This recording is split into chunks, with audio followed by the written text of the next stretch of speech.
আসসালামু আলাইকুম। ছবি রান্না করে আপনাদের সবাইকে স্বাগত জানিয়ে আজকে আমি একটা ডিমের রেসিপি নিয়ে হাজির হয়েছি।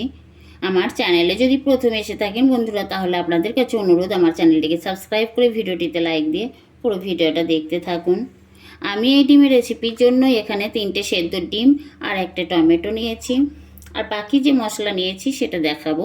প্রথমে আমি ডিম 3টেকে গ্রেট করে নেব, আর টমেটোটাও গ্রেট করে নেব আলাদা আলাদাভাবে। আমি এখানে 3টে ডিম গ্রেট করে নিয়েছি,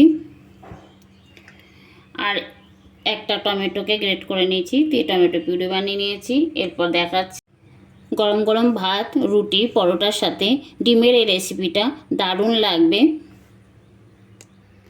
গ্যাসে একটা কড়াই বসিয়েছি, আর এখানে আমি 2 চামচ সর্ষের তেল দিয়েছি। সর্ষের তেলে রেসিপিটা বানাবো। তেল গরম হয়ে গেছে, একটা বড় সাইজে পেঁয়াজ কোচানো দেব। পেঁয়াজটা একটু তেলে নাড়াচাড়া করে নেব। পেঁয়াজটা ঠিক আমি এইভাবে ভেজে নিয়েছি, খুব লাল করে ভাজবো না। এখন এই পর্যায়ে দেব 1 চামচ আদা রসুন বাটা, পরিমাণ মতো লবণ। আদা রসুনটা একটু নাড়াচাড়া করে নেব। আদা রসুনটা তেলে নাড়াচাড়া করার পর দেবো টমেটো পিউরি। এটা একটু ভালোভাবে নাড়াচাড়া করে নেব। পরিমাণ মতো হলুদ গুঁড়ো, পরিমাণ মতো লঙ্কা গুঁড়ো, একটু জল দিয়ে মশলাটা ভালো করে কষে নেব।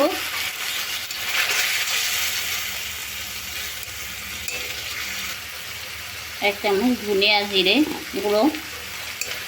এখন আমার মশলাটা ভালোভাবে কষা হয়ে গেছে। গ্রেট করে রাখা ডিমগুলো দেব, একটু নাড়াচাড়া করে নেব মশলার সঙ্গে।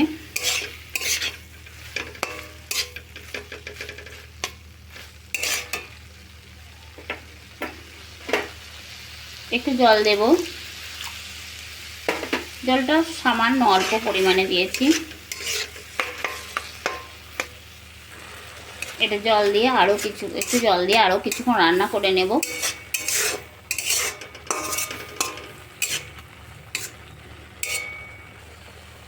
আমার ডিমের রেসিপিটা প্রায় হয়ে গেছে। আর এখন আমি দেব এখানে ধনে, জিরে, গরম মশলা, তেজপাতা একসঙ্গে ভেজে গুঁড়ো আছে এই মশলাটা উপর থেকে সব শেষে ছড়িয়ে দেব।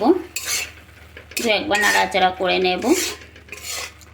বন্ধুরা, আমার এই রেসিপিটা হয়ে গেছে।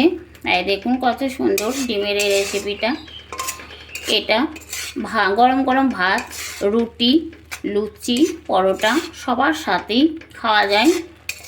আপনারা একবার এই রেসিপিটা ট্রাই করে দেখবেন। আর এই রেসিপিটা যদি ভালো লেগে থাকে তাহলে আমার চ্যানেলটিকে সাবস্ক্রাইব করে আমার পাশেই থেকে যাবেন। আবার দেখা হবে অন্য কোনো ভিডিওতে, অন্য কোনো রেসিপি নিয়ে। আল্লাহ হাফেজ।